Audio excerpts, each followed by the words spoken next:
Welcome to the Spotlight Series. I'm your host, Scott Nerney. We are at the beautiful Coesit Inn.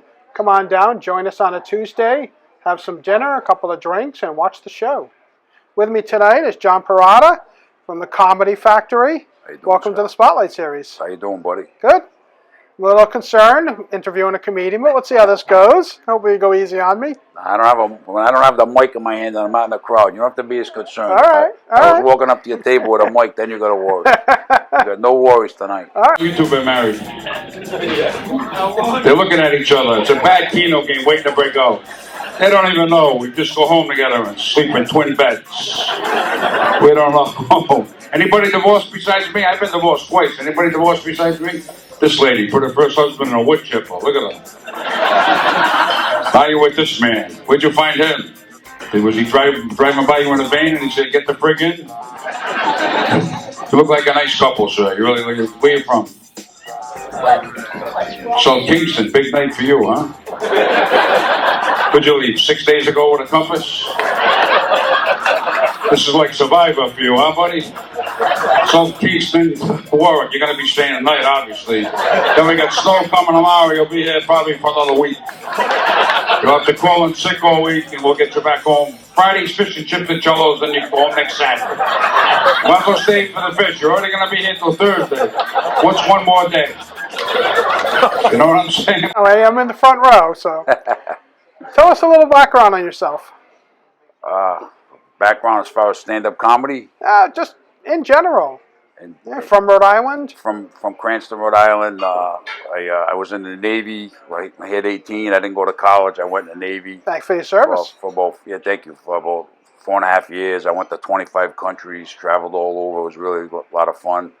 Got out of the Navy, didn't know what I wanted to do. And one day I was at my uncle's garage. A friend of his walked in. He worked at the prison. He said, "Hey, they're hiring up at the ACI. Would you like a job as a correctional officer?" And thinking, I don't really want to do that, but I need a job, so I'll go. And then I figured I'd stay a year. And 36 years later, I walked out about 5 years ago. I did 36 years. I retired from that. And in the meantime, I started stand-up comedy in 1991. I actually did it in the 80s for a short while. I came back in 91, started that again, and I've been doing that ever since, you know. So you worked at the prison to get material?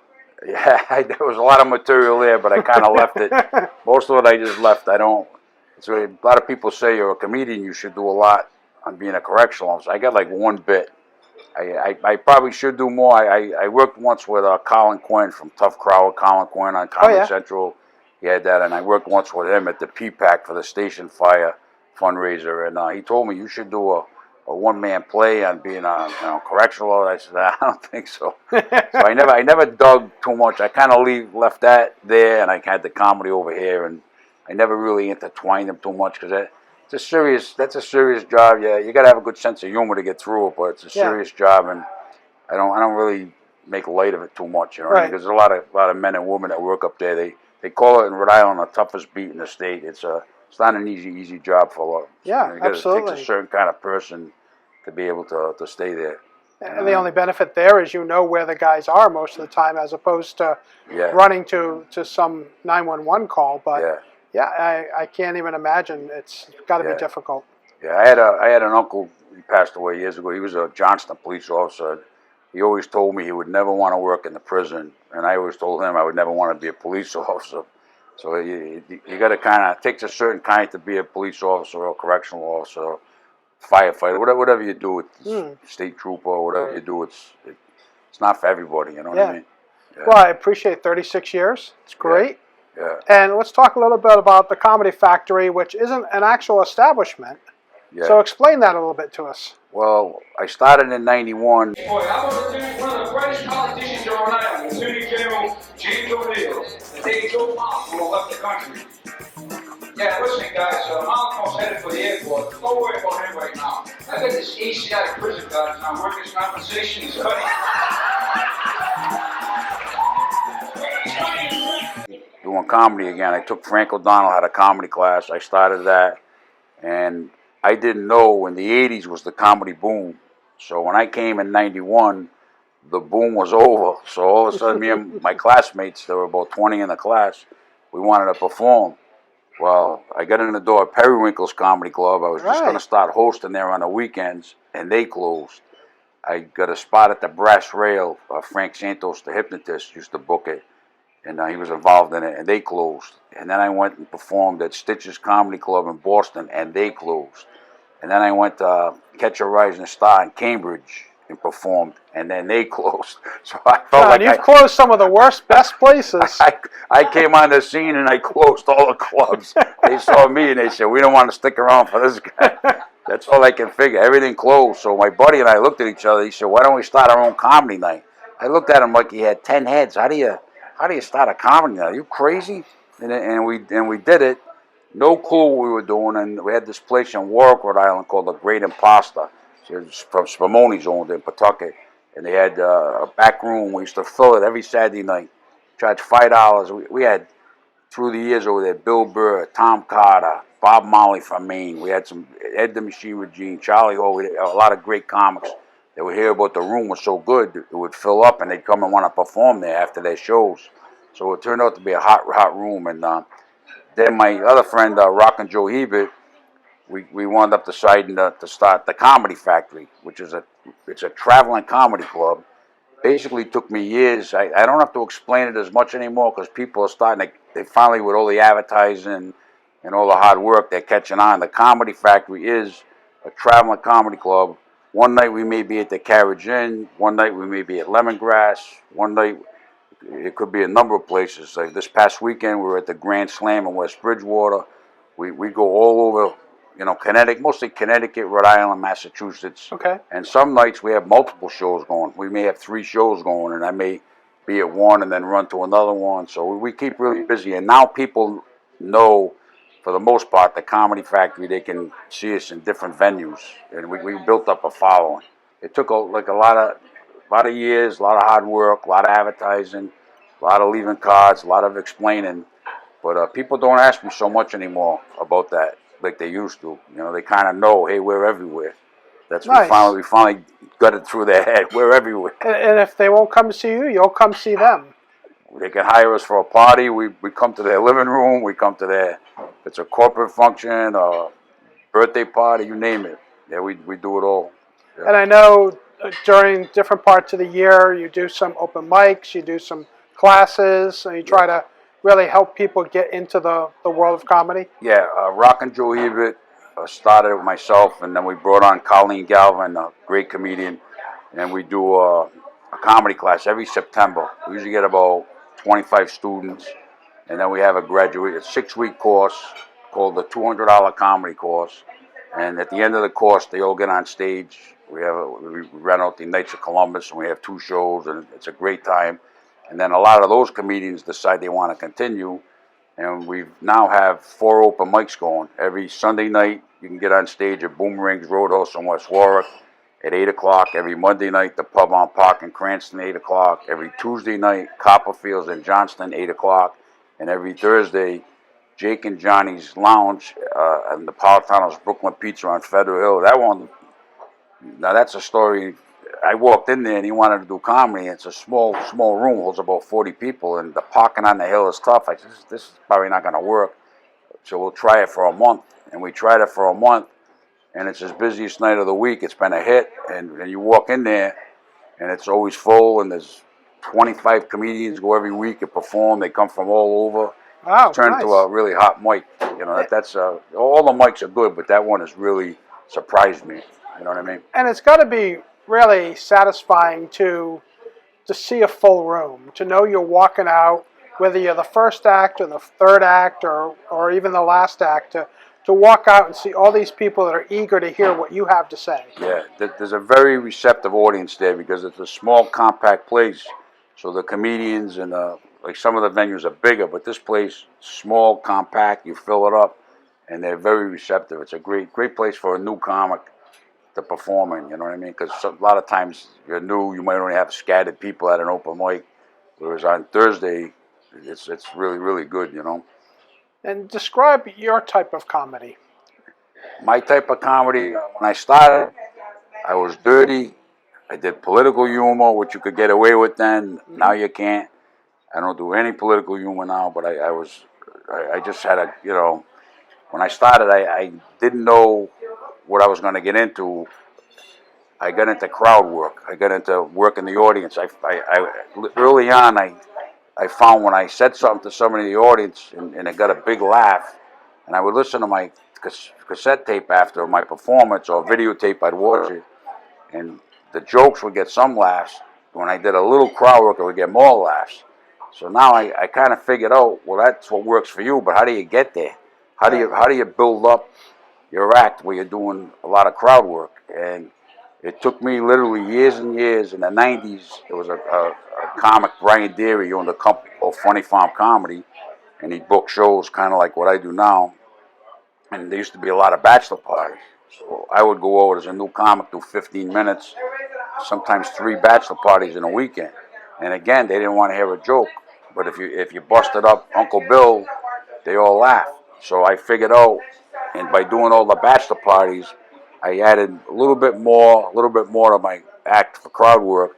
And now I'm at the point, some shows I go up and, 45 minutes, a lot of it's a lot of crowd work. I'll throw in the jokes, and the jokes to me are filler. The crowd work is my meat and potatoes. That's what's done well for me, you know what I mean? But on the other hand, Scott, some bookers, they don't want comics that do crowd work, and some do. Some don't like it. They're worried people get offended. I kind of go up to the line but don't cross it. I did a party a few months back, and this guy said that I was edgy yet respectful, and I love that line because I'm edgy, but I go up to the line, I don't cross it.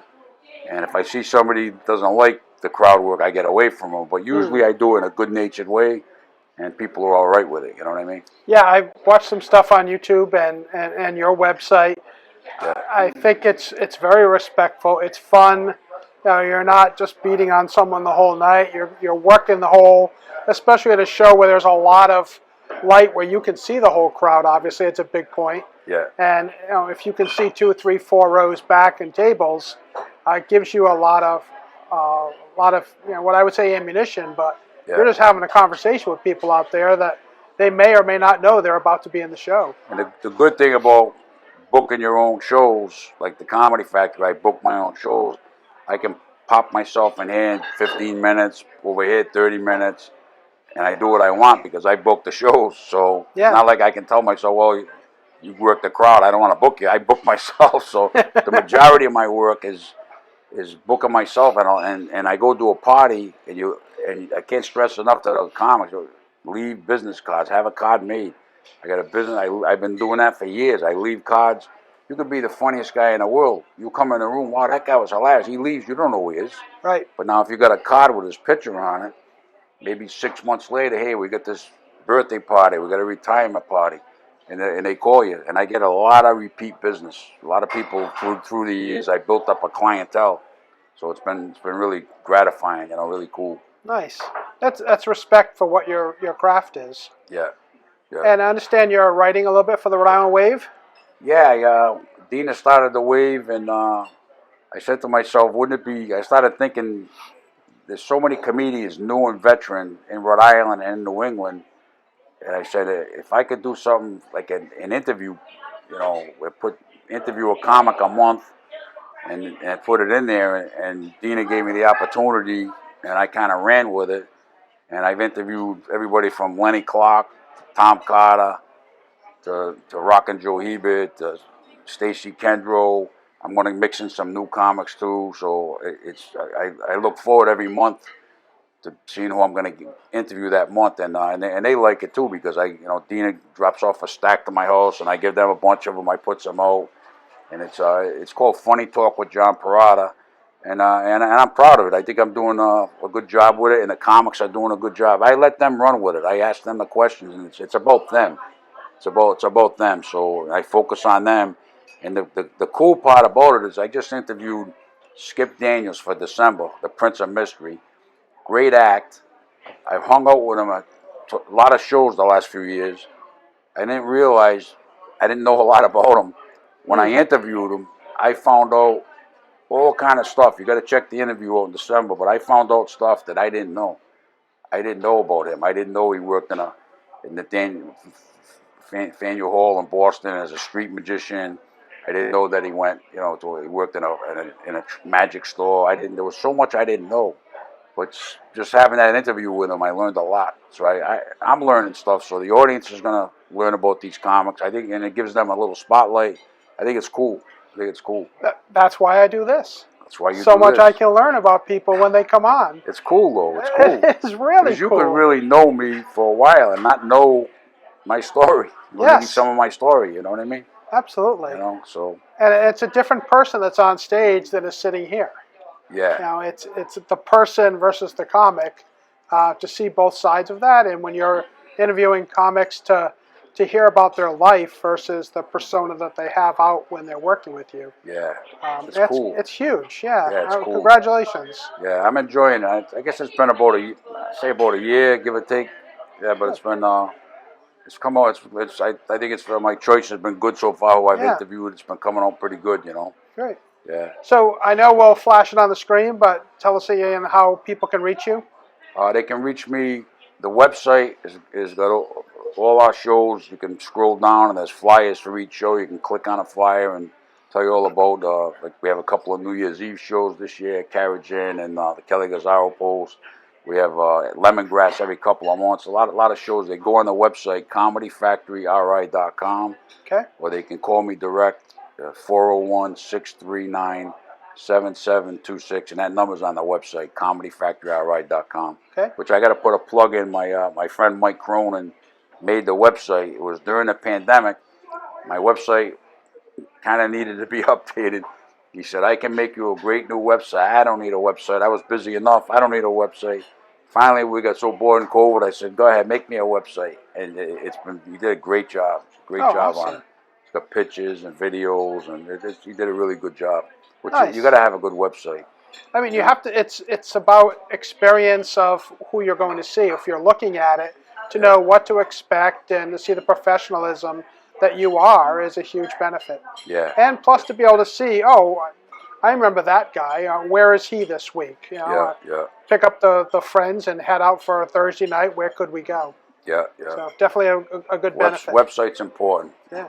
More so than I realized. My website now gets about 1,200 visitors a month. Wow. My website before, maybe 12. I don't know. We didn't get a lot. I let my buddy Alan made. He's a great guy. But Alan was busy with his kids, and I would give my buddy Alan, I give him a list. I need these 5 shows, and then 3 weeks later, I'd say, Alan, you gotta get the shows. Well, my kids had soccer, this, that. He's a great guy, but he just didn't have that time to put into it. So now I got Mike Cronin does it. He's a single guy. He's got time, and he does a great job. Get him before he's got married. He has kids in soccer, before he gets married or anything. Then you can put Alan in the show. Yeah, then Alan will come back to my website. Well, John, I wish you a lot of luck. We're looking forward to your articles. We're looking forward to seeing you on the road, and I wish you a lot of luck. Great. Nice finally meeting you, Scott. You too. Thank you. Nice finally meeting you here.